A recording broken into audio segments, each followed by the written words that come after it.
সংসারের যে কর্ত্রী পরলোক গমন করলেন, তিনি আমাদের সকলকে আশীর্বাদ করুন। আমরা যেন সৎ পথে থেকে মানুষের সমাজে যখন জন্মগ্রহণ করেছি, মানুষের জন্য যেন কিছু কাজ করে যেতে পারি। আমরা সবাই যে যেখানে যে অবস্থায় যে কাজের দায়িত্ব নিয়ে আছেন, সেই কাজের মাধ্যমে মানুষের সেবা যেন আমরা করে যেতে পারি। ভগবান যখন কৃপা করেন, তিনি কখনো সরাসরি কৃপা করেন, আর কখনো প্রকারান্তরে কৃপা করেন। সরাসরি কৃপা কিভাবে করেন? যখন ভগবান অবতার রূপে নেমে আসে, মনে করুন নরসিংহ রূপ ধারণ করে হিরণ্যকশিপুকে বধ করে প্রহ্লাদকে দিলেন ভক্তির রাজত্ব, সরাসরি কৃপা। শ্রীরামচন্দ্র রূপে আগমন করে সীতা দেবীকে উদ্ধার করে নারী জাতির মর্যাদা প্রতিষ্ঠা করলেন, মাতৃজাতির মর্যাদা প্রতিষ্ঠা করলেন রামচন্দ্র। আবার জনগণের সন্দেহে সীতা দেবীকে বনবাসে পাঠিয়ে জনগণের মর্যাদা রক্ষা করলেন। দুদিক থেকে দুইভাবে মর্যাদা রক্ষা করলেন।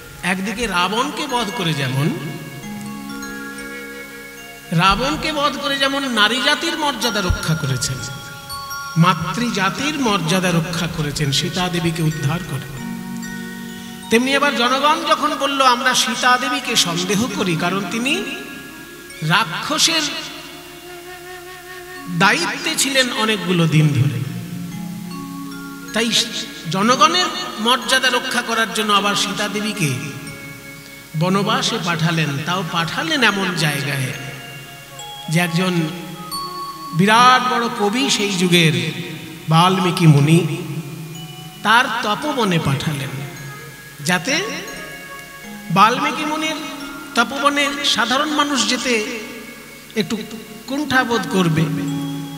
কারণ বাল্মীকি মুনির দুরকমের জীবন তো, মেরে ধরে পয়সা আদায় করা যে গুন্ডাদের কাজ, সেই গুন্ডার কাজ তিনি সারা জীবন করেছেন রত্নাকর দস্যুরূপে। কিন্তু যখন আবার তিনি সঠিক পথটি জানলেন যে না, মেরে ধরে কাউকে খুন করে পয়সা আদায় করাটা জীবনের সঠিক পথ হতে পারে না, সাহিত্য সাধনার মধ্যে দিয়ে জনগণের কল্যাণ করাটাই একটা বিশিষ্ট পথ। জনগণের কল্যাণ করার অনেক রকমের পথ আছে, তার মধ্যে সাহিত্য সাধনা একটা। তাই সাহিত্য সাধনার মধ্যে দিয়ে তিনি জনগণের কল্যাণের পথ বেছে নিলেন। সারা জীবন গুন্ডার কাজ করলেন, বাকি জীবন কবির কাজ করলেন, সমাজ সেবকের কাজ করলেন। তাই তার আশ্রমে কিন্তু চট করে মানুষ কোনো ক্ষতি করতে যাবে না। মনে করুন যে লোকটা গুন্ডা ছিল এখন বাবাজি, সেরকম কোনো আশ্রম যদি হয়, সেই আশ্রমে কোনো গুন্ডামি তৈরি হবে কখনো? অন্য সাধারণ বাবাজির আশ্রমে কিন্তু গুন্ডারা এসে হই হুল্লোড় করতে পারে। মনে করুন সাধারণ একটা বাবাজি, খুব একটা শারীরিক ক্ষমতা নেই, দুর্বল প্রকৃতির বাবাজি একটা আশ্রম করে এসেছে, পাড়ার গুন্ডা ছেলেরা এসে হে বাবাজি পয়সা দাও বলতেই পারে।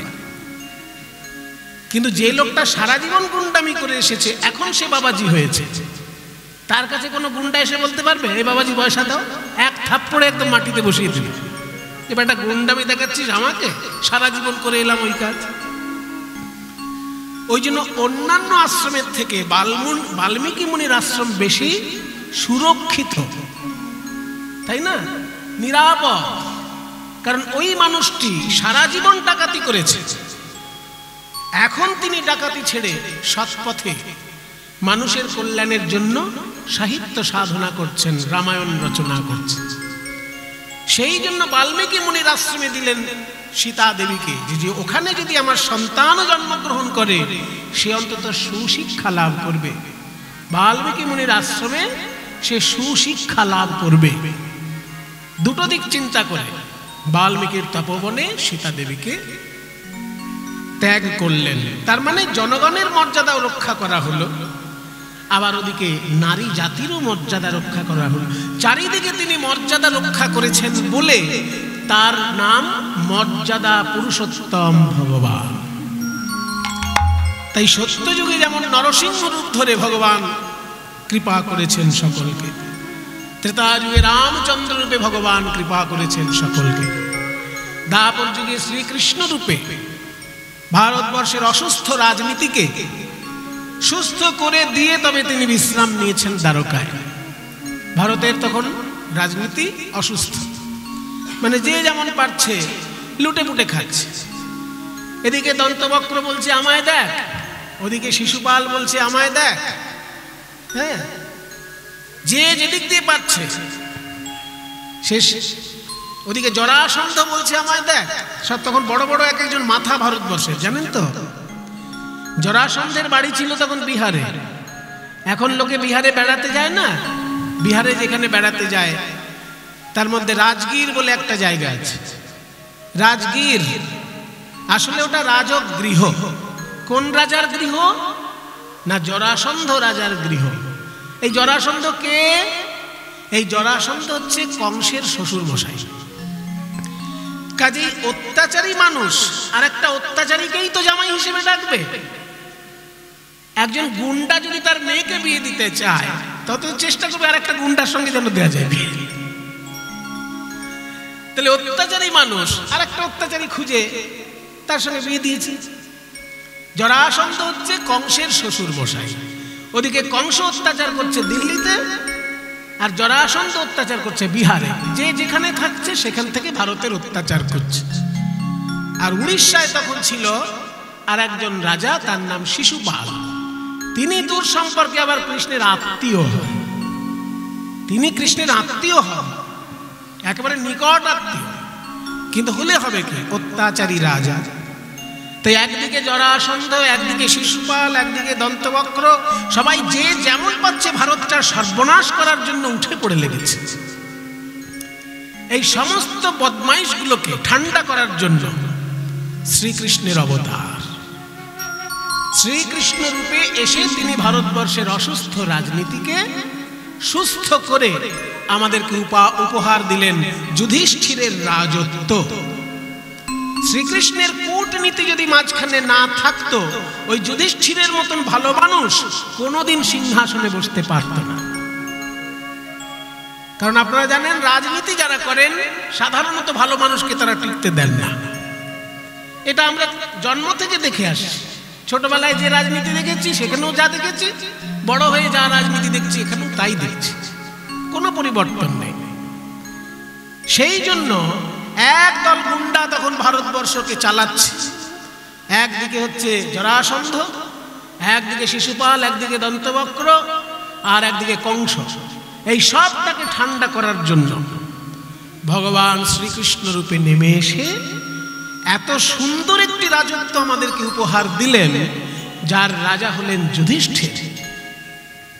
যুধিষ্ঠিরের মতন সৎ মানুষ রাজা হয়ে বসলেন ভারতবর্ষের সিংহাসনে। তবে শ্রীকৃষ্ণ বিশ্রাম নেবার জন্য দ্বারকায় গেলেন। দ্বারকা হচ্ছে শ্রীকৃষ্ণের বিশ্রামের জায়গা। রাজনীতি করার জায়গা তার দিল্লি, আর বিশ্রামের জায়গা হচ্ছে দ্বারকা। কাজে আপনারা যদি রামায়ণ মহাভারত ভালো করে চর্চা করেন, দেখবেন যুগে যুগে ভগবান এসেছেন সরাসরি কৃপা করতে অবতার রূপে। কখনো নরসিংহ, কখনো রামচন্দ্র, আবার কখনো শ্রীকৃষ্ণচন্দ্র। শ্রীকৃষ্ণচন্দ্রের আবার দুটি রূপ। বৃন্দাবনে তার এই রূপ বংশীধারী, আর কুরুক্ষেত্রের মাঠে তার এই রূপ চক্রধার। একই কৃষ্ণের দুটি রূপ। এ বড় আশ্চর্য মিষ্টি ভগবান আমাদের। যেমন একটা কাঁচা টাকার কয়েন, একদিকে থাকে অশোক স্তম্ভ, আর একদিকে থাকে লেখা 1 রুপি। তাহলে একদিকে সংখ্যায় 1 লেখা আছে, উল্টো দিকে অশোক স্তম্ভের ছবি আছে। তো দুটো দিক যেমন একটা কাঁচা টাকার কয়েন, শুধু ওই অশোক স্তম্ভটাকে বলতে পারেন না এইটাই টাকা, ওই 1 লেখা দিকটা টাকা নয়, এটা বলতে পারবেন। একটা কাঁচা টাকার যেমন দুটো দিক, তেমনি শ্রীকৃষ্ণ চরিত্রের দুটো দিক। যতদিন তিনি বৃন্দাবনে ততদিন তার এই রূপ। ভালোবাসায় মাখা তার বাঁশির সুর, ভালোবাসায় মাখা তার নাম, ভালোবাসায় মাখা তার প্রত্যেকটি সূক্ষ্মাতি সূক্ষ্ম লীলা শুধু ভালোবাসার কথা প্রকাশ করছে বৃন্দাবনের মাটিতে। আর সেই শ্রীকৃষ্ণ যখন চলে গেলেন কুরুক্ষেত্রে, অমনি অসুস্থ রাজনীতিকে সুস্থ করার জন্য হাতে ধরলেন চক্র। কাজে এমন মিষ্টি ভগবান আমাদের, একদিকে বংশীধারী, অন্যদিকে চক্রধারী। প্রয়োজনে চক্রধারী, স্বভাবে তিনি বংশীধারী। আমরা চক্র ধরতে ভুলে গেছি বলেই আজকে বদমাইশ লোকেরা আমাদের মাথার উপর উঠে নাচে, যা তা বলে যায় সনাতন ধর্ম সম্পর্কে, আর আমরা কালার মতো শুনে যাই। কারণ ভগবান শ্রীকৃষ্ণ এই চক্র ধরা স্বভাবটি আমরা হারিয়ে ফেলেছি। তাই শ্রীকৃষ্ণের যে দুটি রূপ, তিনি স্বভাবত বংশীধারী, তিনি ভালোবাসারই ঠাকুর, কিন্তু প্রয়োজনে তিনি চক্র ধরেন। যখন বদমাইশকে ঠান্ডা করতে হবে তখন তিনি চক্রধারী রূপ। এক ভগবানের দুটি রূপ। তাই যুগে যুগে ভগবান নেমে আসেন আমাদেরকে সরাসরি কৃপা করার জন্য, কিন্তু তিনি দুরকম কৃপা করেন, একটা সরাসরি কৃপা আর একটা হচ্ছে প্রকারান্তরে কৃপা। প্রকারান্তরে কৃপাটি কেমন? প্রকারান্তরে কৃপা হচ্ছে তার নাম সংকীর্তন। ভগবান শ্রীকৃষ্ণ আর ভগবান শ্রীকৃষ্ণের নাম একেবারে অভিন্ন তত্ত্ব। আমাদের বিশ্বাস হয় না, সেটা আলাদা ব্যাপার। আমরা হয়তো পাথুরে প্রমাণ পাই না, সেই জন্য বিশ্বাস করতে পারি না। কিন্তু শাস্ত্র বলছে যে কৃষ্ণ আর কৃষ্ণ নাম আলাদা কিছু নয়। সুমন ভট্টাচার্য মানুষ আর সুমন ভট্টাচার্য নাম এক জিনিস নয়। কিন্তু ভগবানের ক্ষেত্রে সেটা খাটবে না। সুমন ভট্টাচার্য কীর্তন গাইতে পারে, কিন্তু সুমন ভট্টাচার্য নামটা কি কীর্তন গাইতে পারে? পারে না। কাজে সুমন ভট্টাচার্য মানুষের ক্ষমতা আলাদা, আর সুমন ভট্টাচার্য নামটার ক্ষমতা আলাদা, দুটো এক জিনিস নয়। কিন্তু এই কাণ্ডটা মানুষের ক্ষেত্রে খাটে, ভগবানের ক্ষেত্রে খাটে না। ভগবানের নামে এত ক্ষমতা যে ভগবান যদি মনে করেন গিরি গোবর্ধন ধারণ করবেন বাঁ হাতের কোড়ে আঙুলে, ভগবানের নাম যদি মনে করেন তিনিও গিরি গোবর্ধনকে তুলে ধরতে পারেন। তার প্রমাণ কোথায়? যখন রামচন্দ্রের সেতু বন্ধন হচ্ছে, সেই সময় পাথরগুলো ভাসিয়ে দিচ্ছে, পাথরে রাম নাম লিখছে, তখন রামের ক্ষমতা নামের মধ্যে প্রকাশ করে সেই নাম যে পাথরে লেখা হচ্ছে সেই পাথর ভেসে থাকছে। তাহলে এখানে প্রমাণ হলো যে শ্রীকৃষ্ণ নাম যদি মনে করেন, তিনি কিন্তু গিরি গোবর্ধন ধারণ করেও দেখিয়ে দিতে পারেন। তাই কৃষ্ণ আর কৃষ্ণ নামে কোনো পার্থক্য নেই। তাহলে আমরা বুঝতে পারি না কেন? বুঝতে না পারার কারণ হিসেবে আমাদের বৈষ্ণবাচার্যগণ বলেছেন, আমাদের অপরাধের জন্য নাম আমাদের প্রতি ক্রিয়াশীল হতে পারে না। নাম নামকারে বহুধা নিজ সর্বশক্তি।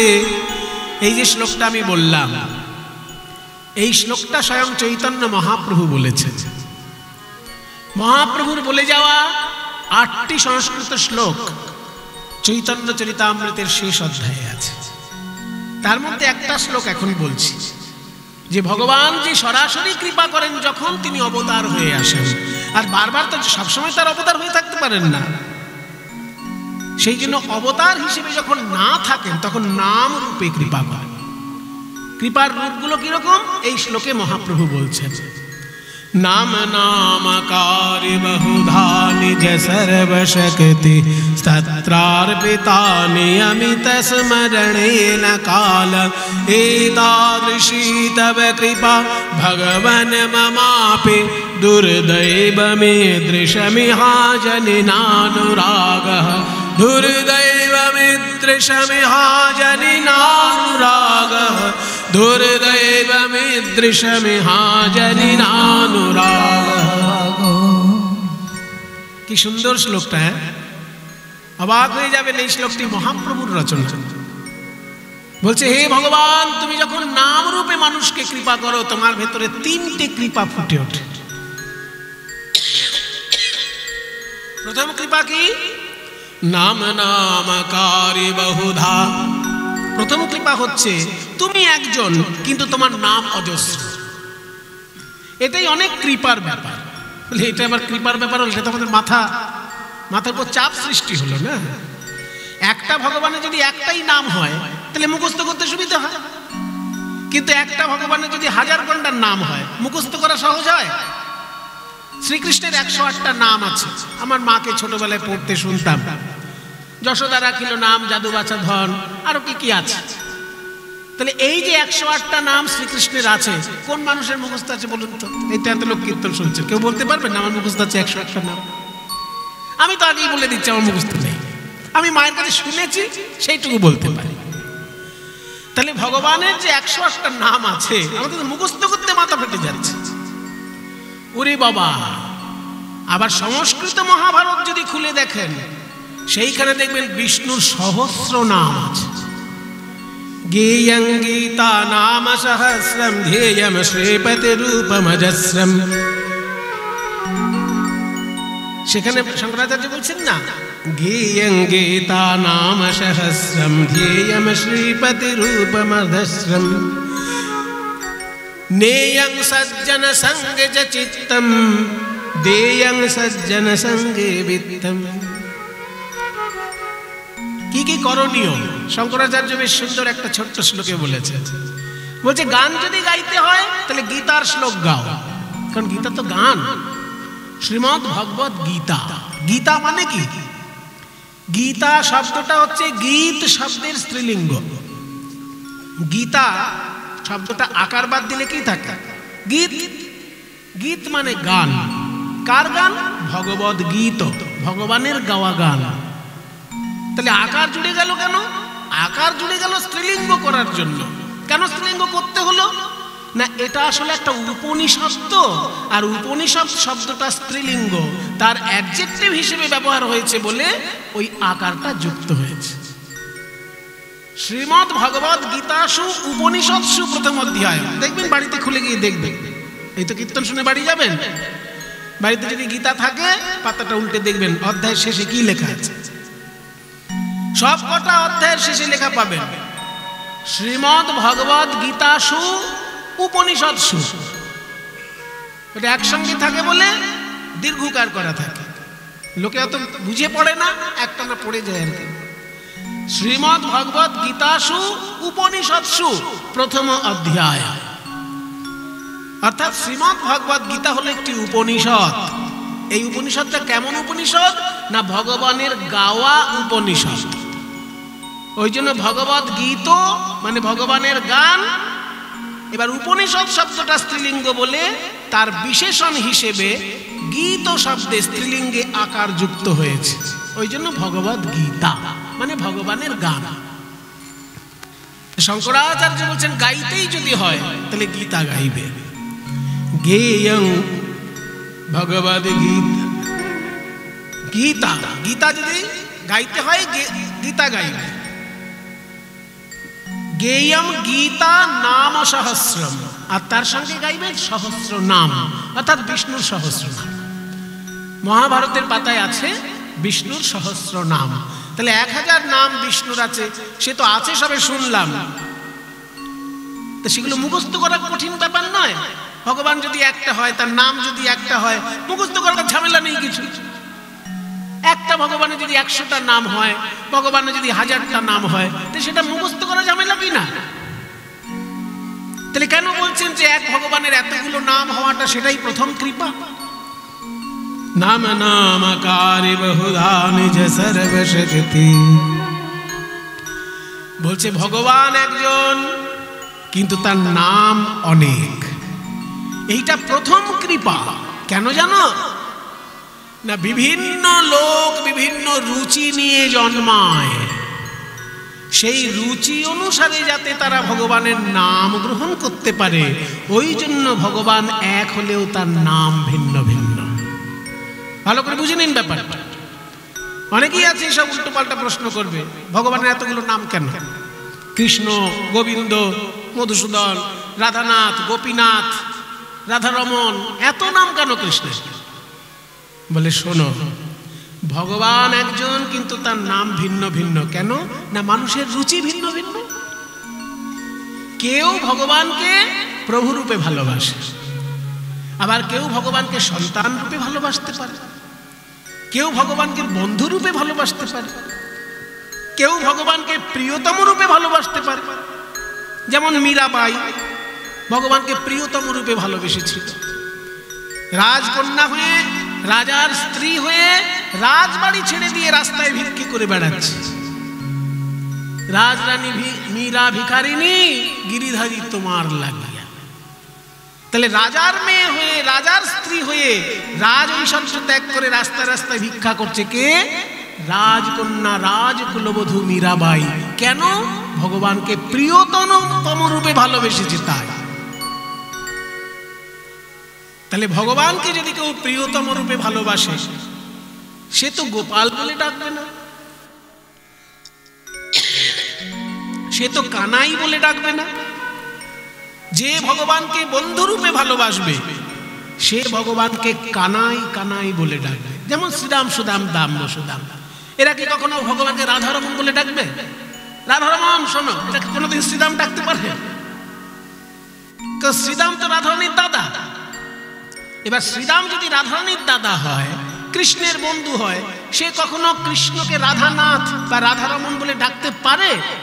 এতে রসে একেবারে সর্বনাশ হয়ে যাবে, রসবিচারে। সেই জন্য শ্রীরাম সুদাম যখন কৃষ্ণকে ডাকবে, সে কানহাইয়া কানহাইয়া কানহাইয়া বলে ডাকবে। সে রাধারমন বলে ডাকবে না, গোপীনাথ বলে ডাকবে না, রাধানাথ বলে ডাকবে না। আবার মা যশোদার ভাব নিয়ে যদি কেউ কৃষ্ণকে ভালোবাসে, সে কৃষ্ণকে গোপাল গোপাল বলে ডাকবে। সেও রাধানাথ বলবে না, আর সে কানহাইয়াও বলবে না। তাহলে কেউ মা যশোদার ভাব নিয়ে যদি ভালোবাসে, সে গোপাল বলে ডাকবে। কেউ শ্রীরাম সুদামের ভাব নিয়ে ভালোবাসলে সে কানহাই বলে ডাকবে। আর কেউ যদি রাধারানীর ভাব নিয়ে ভালোবাসে, কেউ যদি গোপী ভাব নিয়ে ভালোবাসে, কোন মাইকটা আওয়াজ হচ্ছে দেখুন, ফস ফস ফস। কেউ যদি রাধানাথ, কেউ যদি গোপী ভাব নিয়ে ভালোবাসে, তাহলে সে রাধানাথ, গোপীনাথ, রাধারমন এই শব্দগুলো বলবে।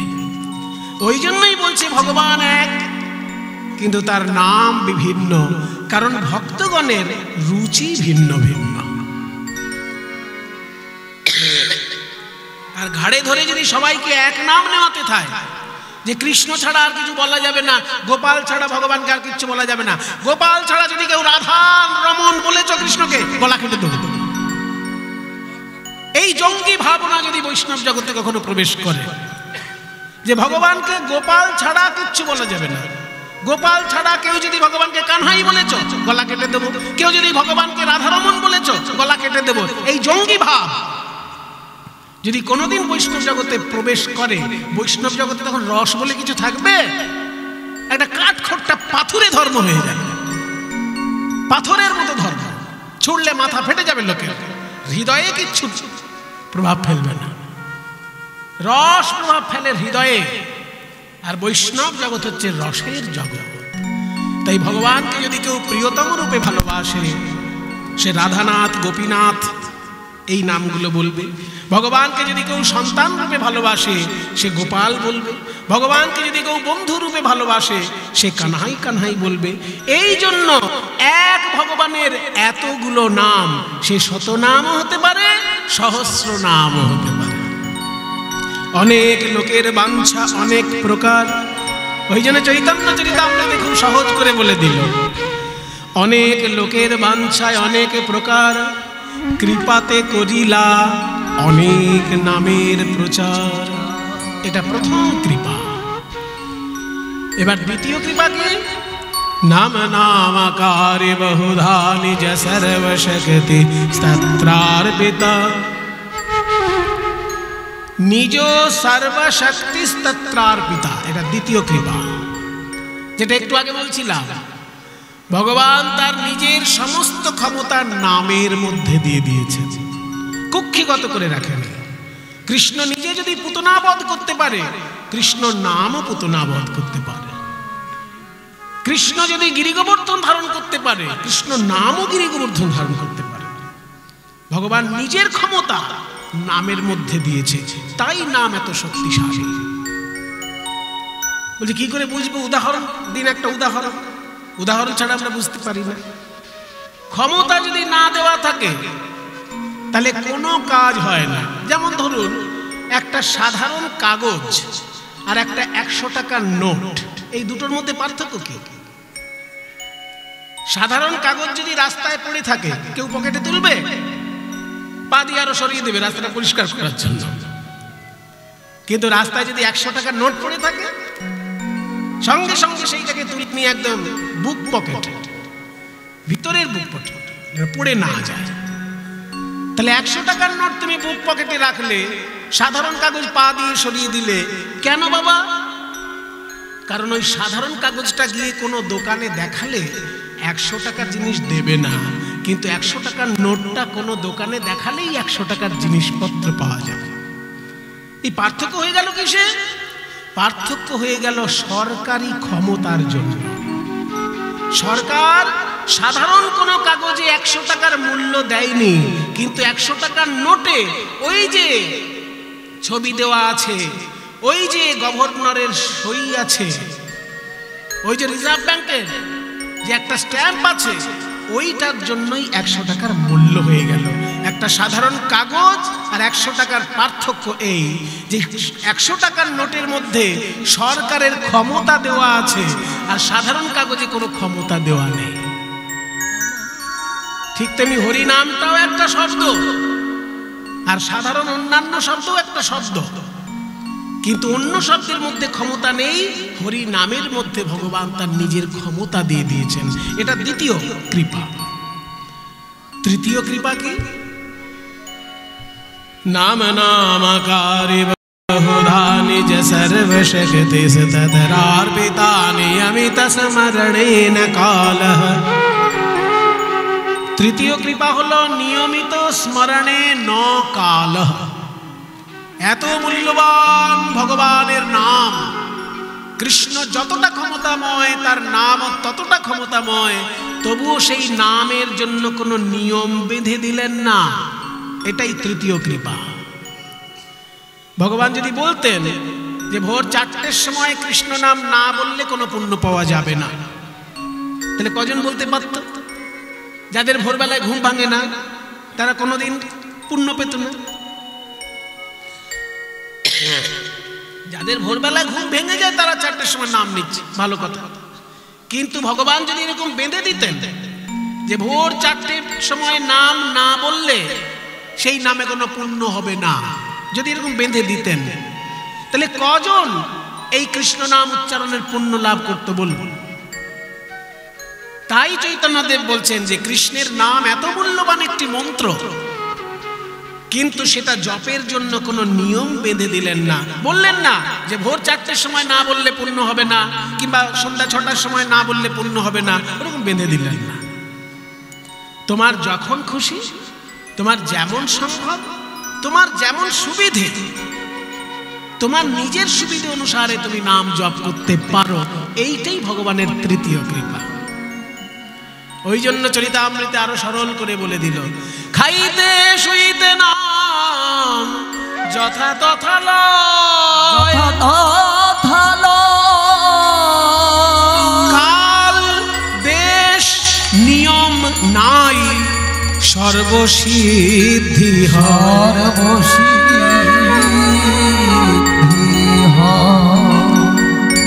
খাইতে শুইতে নাম যথা তথা। যদি এরকম বলতো যে নাম জপ করতে গেলে খেতে খেতে নাম করা যাবে না, খেতে খেতে নাম করলে নাম এঁটো হয়ে যাবে, ভগবান যদি এরকম কিছু বলে দিতেন কোন শাস্ত্রে, অমনি গন্ডগোল হয়ে যেত। তাহলে খেতে খেতে কোনো লোক যদি মরে যায় তাহলে মরণকালে তার নাম বলা হলো না।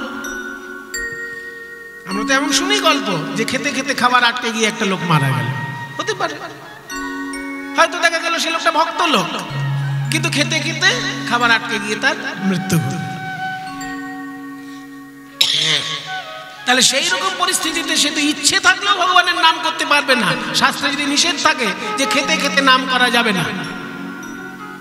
ওই জন্য ভগবান কোনো বিধান, কঠোর নিয়ম করে দিলেন না, যে তোমার খাবার সময়েও যদি ঠাকুরের নাম করার ইচ্ছে হয় তুমি করতে পারো। ওই জন্য দেখবেন বৈষ্ণব পঙ্গত যেখানে বসে সেখানে বৈষ্ণবগণ কিন্তু খেতে খেতেও নানা রকম পদাবলী চর্চা করে ধ্বনি দিয়ে, হরির ধ্বনি দিয়ে তারা খাবার গ্রহণ করেন।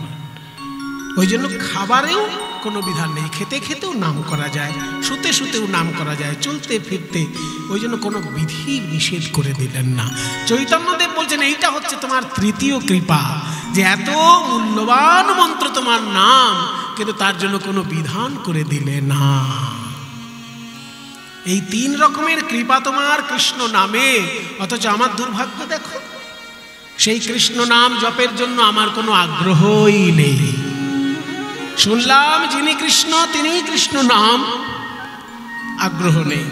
শুনলাম কৃষ্ণের যতটা ক্ষমতা নামেরও ততটা ক্ষমতা, আগ্রহ নেই। শুনলাম এমন মূল্যবান নাম জপ করার জন্য কোনো বিধান করে দিলেন না, তাও আগ্রহ নেই।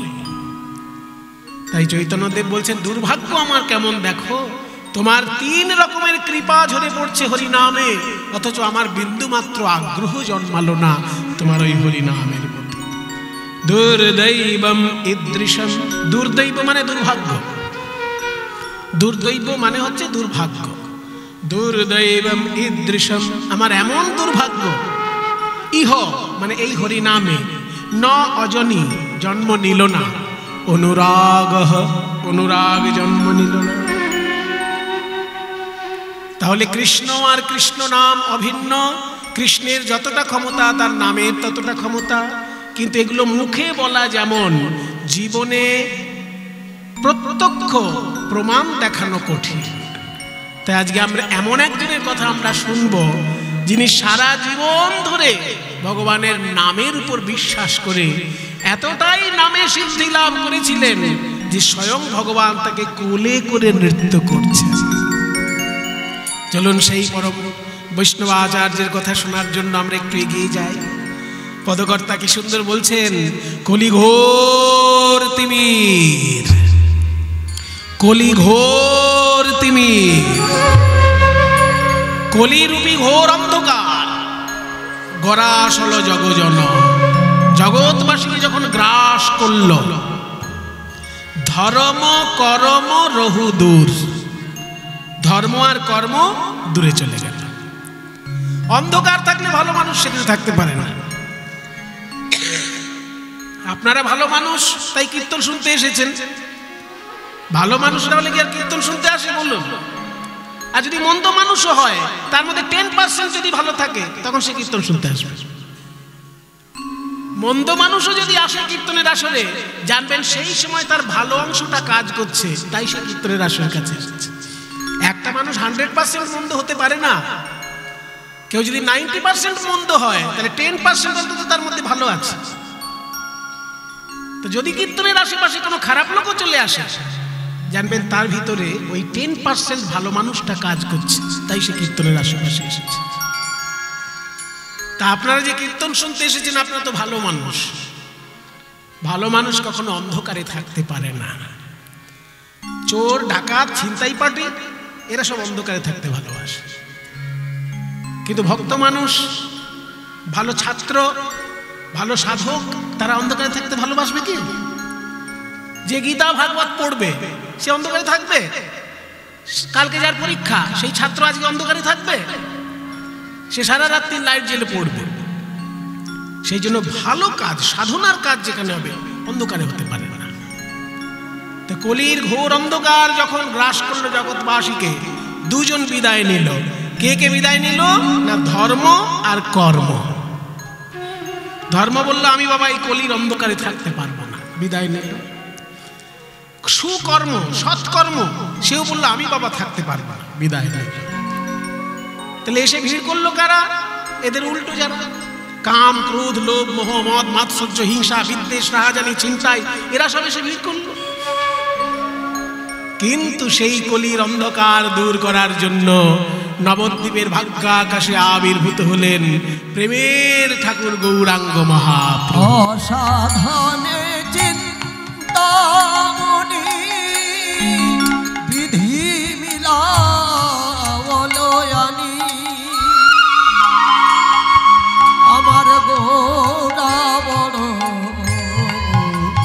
দয়াল ঠাকুর, আমার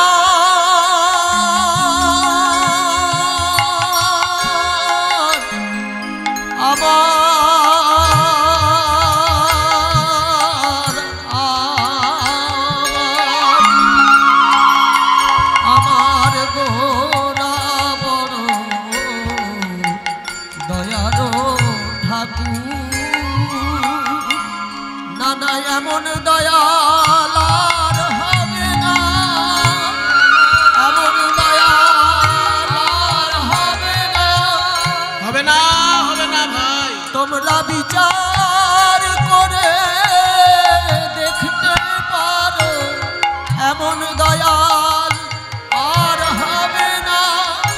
গোরা বড় দয়ালো ঠাকুর।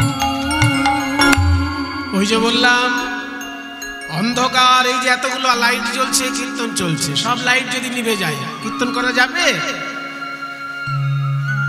ভালো কাজ আলোর মধ্যে ছাড়া হয় না, অন্ধকারে মন্দ কাজ হতে পারে। যদি কোথাও মদের ঘাটি বসে, দেখবেন 5টা বন্ধু মিলে মদ খাচ্ছে, অন্ধকার খুঁজে বেড়াচ্ছে, কোথায় অন্ধকার আছে।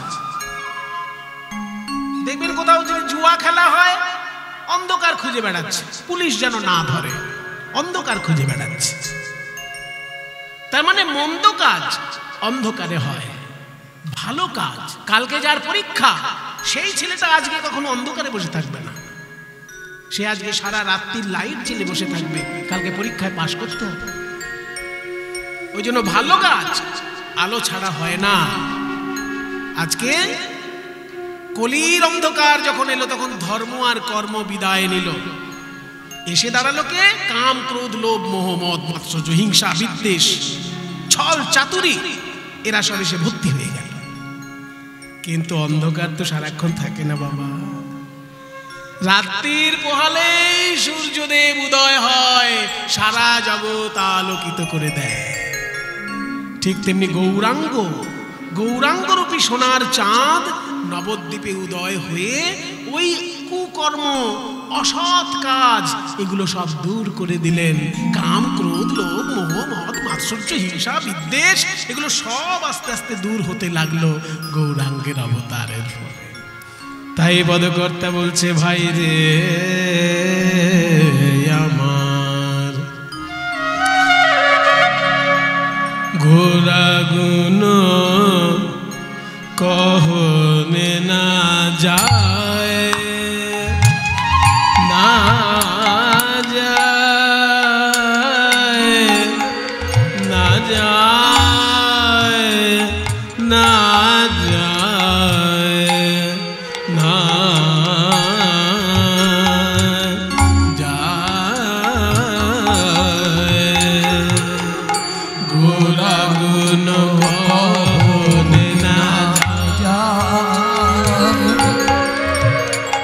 বলা যায় না,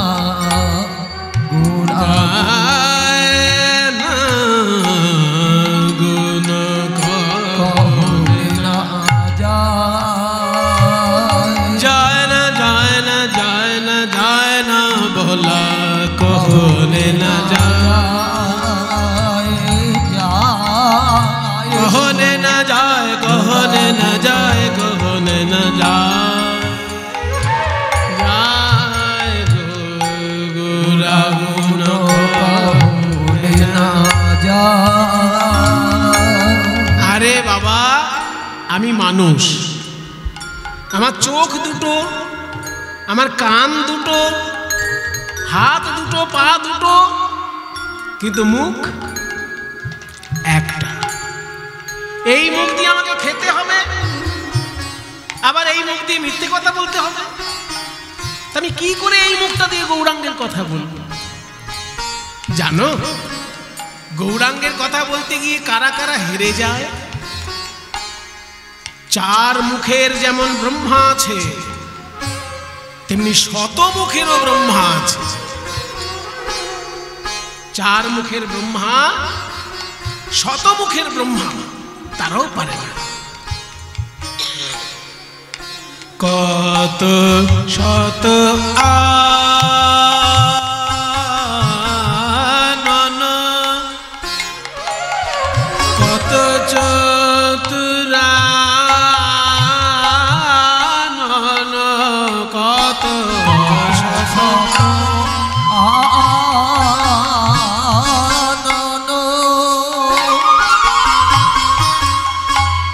কত চতুর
আস্তে। ব্রহ্মার কয়টি মাথা? একটু আগে বললাম। ব্রহ্মার কয়টি মাথা গো? 4টে মাথা ব্রহ্মার। 4টে মুখ দিয়ে 4টে বেদ পাঠ করেন, ঋক, সাম, যজু, অথর্ব। 4টে মুখ দিয়ে 4টে তত্ত্বের কথা বলেন, ধর্ম, অর্থ, কাম ও মোক্ষ। তাহলে 4টে মাথা যে ব্রহ্মার, সেই ব্রহ্মা যদি ঠিক ঠিক কাজ করতে পারে, তাহলে পরজন্মে আবার সে ব্রহ্মা হয়, তখন একটা মাথা জুড়ে যায়। আবার পরজন্মে যদি কাজ ঠিক করে, আবার জন্ম নেবে, আর একটা মাথা জুড়ে যাবে। এরকম মাথা জুড়তে জুড়তে ব্রহ্মা শত মদনের ব্রহ্মাও আছে, শত বদনের ব্রহ্মাও আছে, 4 বদনের ব্রহ্মা তো আছেই। পদকর্তা বলছেন কত শত আনন, কত চতুরা আনন। তারাও গৌরাঙ্গের কথা বলে শেষ করতে পারে না, আর আমি কি বলবো সাধারণ মানুষ। কত শত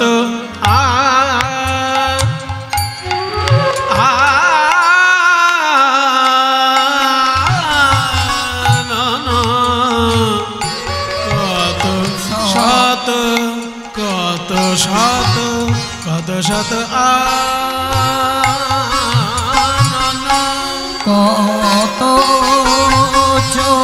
চতুরা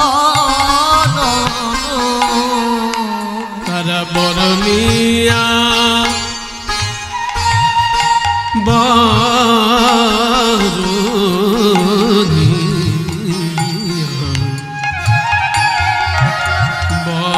বরণিয়া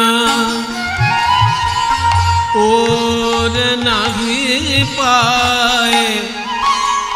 ওর মানে সীমা, বরণিয়া সীমা পায় না, সীমা পায় না, সীমা পায় না, পায় না, পায় না, পায় বরণিয়া ওর নাহি পায়।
ব্রহ্মা বলতে পারে না গৌরাঙ্গের গুণাবলীর কথা, আর মানুষ কি বলবে? তবে হ্যাঁ, নিজেকে শুদ্ধ করার জন্য বলা যায়, নিজেকে শুদ্ধ করার জন্য, নিজেকে মানুষ করার জন্য আমরা গৌরাঙ্গের গুণাবলী চর্চা করে ধন্য হতে পারি। কিন্তু তার কথা বলেছি বলে গর্ব করতে পারি না, কারণ ব্রহ্মাও পারে না গৌরাঙ্গের কথা বলতে। পদকর্তা বলছেন, শোনো ভাই, সেই ব্রহ্মা কলিযুগে জন্মগ্রহণ করলেন গৌরাঙ্গ মহাপ্রভুকে দেখবেন বলে। কিভাবে জন্মগ্রহণ করলেন চলুন আমরা বৃন্দাবনে গিয়ে দেখি। বৃন্দাবনে কি হয়েছিল জানো? ভগবান শ্রীকৃষ্ণ খেলা করছেন সখাদের সঙ্গে। শ্রীদাম, সুদাম, দাম, বসুদাম, সুবল, মহাবল, সুবাহু, মহাবাহু, স্তক কৃষ্ণ, অর্জুন, লবঙ্গ, মধুমঙ্গল। কয়টি নাম বললাম? গুনতে তো বলেননি, শুনতে বলেছেন, শুনে যাচ্ছে। শ্রীকৃষ্ণের বন্ধুরা শ্রীকৃষ্ণের সঙ্গে খেলা করছেন, সেই বন্ধুদের নাম বলছি।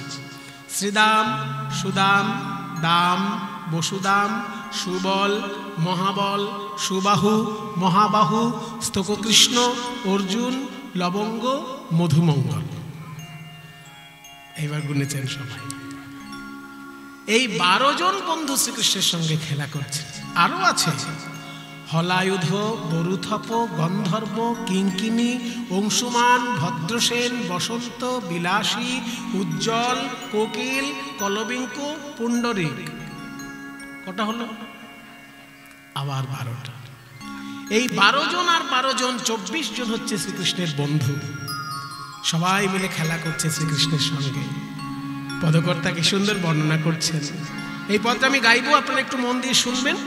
শেষে বলবো কেন মন দিয়ে শুনতে বললাম। কি বা খেল তো রাম, এখানে রাম মানে বলরাম, শ্রীরামচন্দ্র নয়। খেলাতে রাম মানে বলরাম খেলছেন। সুন্দর শ্যাম মধুর মুরতি মোহন খেলা সুন্দর শ্যাম মধুর মুরতি মধুর খেলা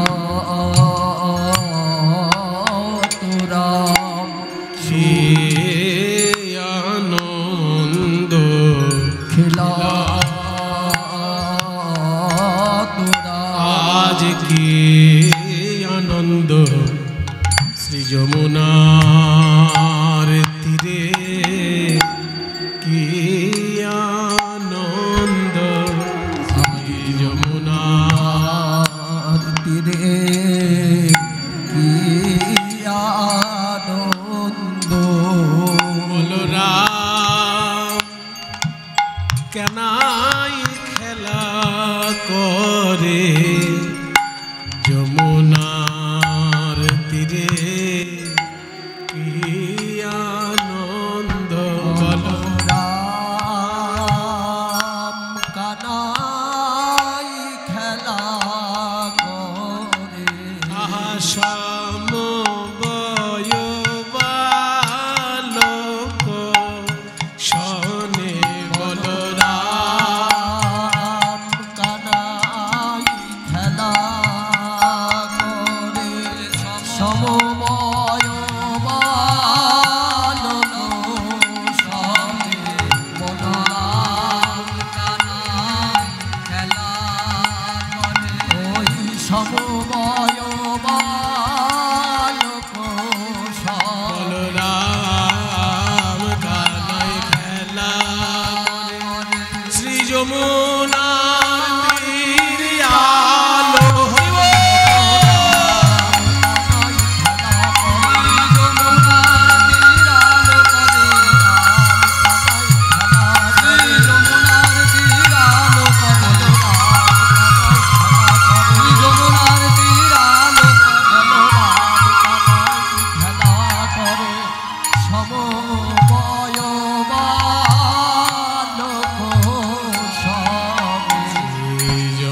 যমুনার তীরে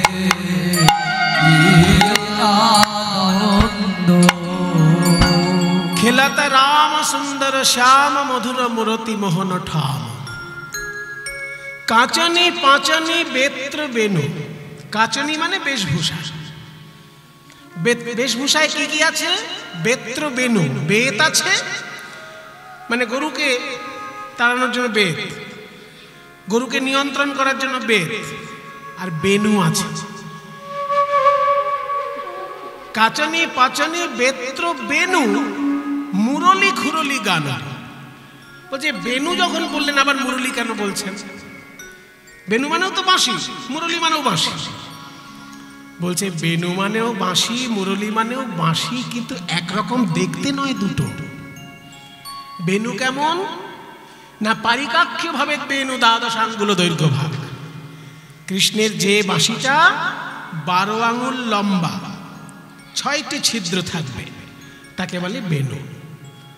আর কৃষ্ণের যে বাঁশিটা হস্তদ্বয়মিতায় আমা মুরলী চারু নাদিনী, 2 হাত লম্বা হবে, 4টি ছিদ্র থাকবে, তাকে বলে মুরলী।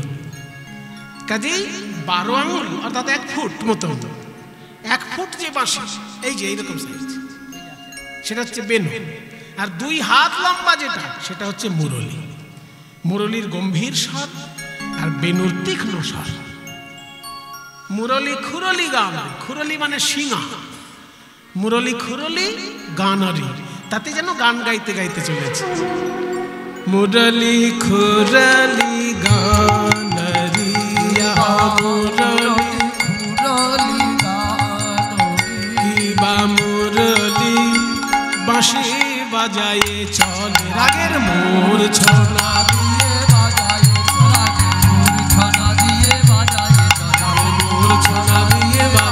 চলে, আহা হা মুরলী খুরলি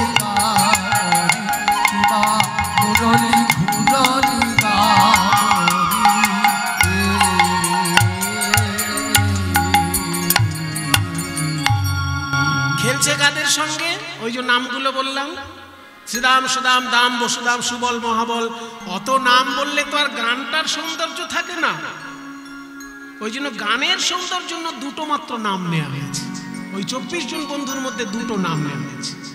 প্রিয় শ্রীদাম সুদাম মেলি, প্রিয় শ্রীদাম সুদাম মেলি, প্রিয় শ্রীদাম, প্রিয় শ্রীদাম, প্রিয় শ্রীদাম সুদাম মেলি, ওই প্রিয় শ্রীদাম, প্রিয় শ্রীদাম, প্রিয় শ্রীদাম সুদাম মেলি, তপন তনয়া তীরে কেলি, প্রিয় শ্রীদাম সুদাম মেলি, তপন তনয়া তীরে কেলি। তপন তনয়া তীরে কেলি মানে, তপন মানে সূর্য, তনয়া মানে কন্যা, তীরে মানে পাড়ে। সূর্যের ছেলের নাম যমরাজ আর সূর্যের মেয়ের নাম যমুনা।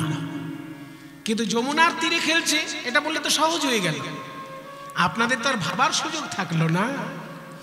ওই জন্য পদকর্তা একটু ঘুরিয়ে বলছে যে সূর্যের মেয়ের তীরে খেলছে। তাহলে আপনারা খোঁজ নেবেন সূর্যের মেয়েকে। সূর্যের ছেলের নাম যম, মেয়ের নাম যমুনা। তাই যমুনার তীরে না বলে বলছে তপন তনয়া তীরে। এটা বললে পরে সূর্যের মেয়ের তীরে বলা হলো, কিন্তু একটা সাহিত্যের দিকে অলংকার হয়ে গেল। একে বলে অনুপ্রাস অলংকার। যখন একই অক্ষর বারবার পুনরাবৃত্ত হয়, ত ত ত, তপন তনয়া তীরে, এটা হচ্ছে অনুপ্রাস অলংকার। এগুলো উচ্চমানের সাহিত্য, তো পড়াশোনার ব্যাপার, সেই জন্য একটু অলংকার যুক্ত হয়ে গেল। তপন তনয়া তীরে কেলি, শ্রীদাম সুদাম মেলি, তপন তনয়া তীরে কেলি, ধবলি ধবলি শ্যামলি আওরি আওরি,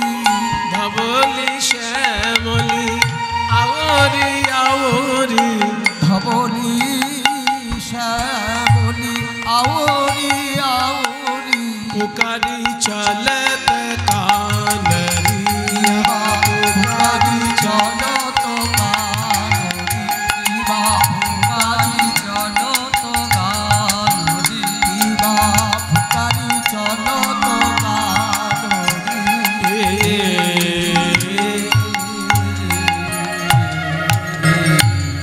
ভগবান যে খেলা করছেন ধবলি শ্যামলী সবাইকে নিয়ে, তাকে দেখতে কেমন?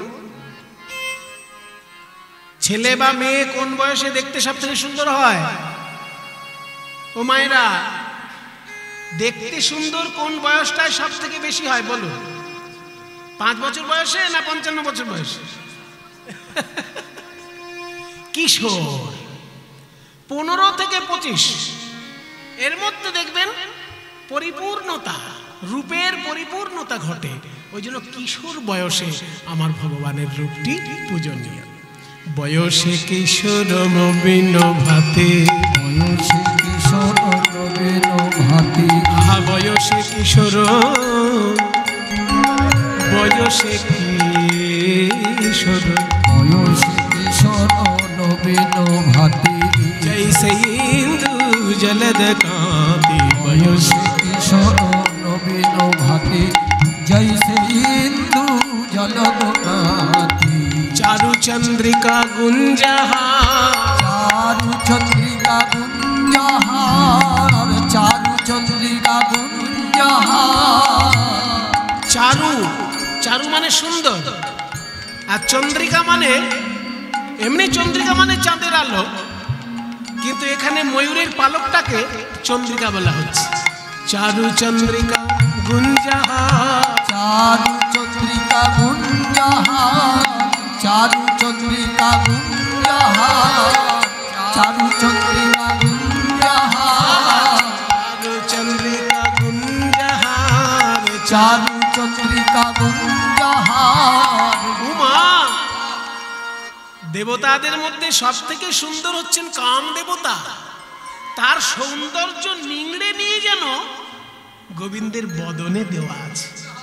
বদনে মদন ভানরে, বদনে মদন ধারণী বদনে মদন ধারণী বদনে মদন ধারণী বদনে মদন ধারণী বদনে মদন বেটে মাখানো, মদনে মদন রূপ মাখানো মদনে মদন রূপ মাখানো মদনে মদন রূপ মাখানো। আহা বদনে মদন ধারণী বদনে মদন ধারণী।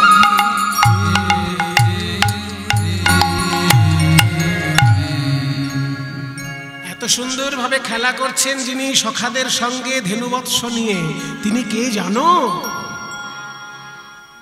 দেখতে রাখালের মতো হলেও রাখাল তিনি নন।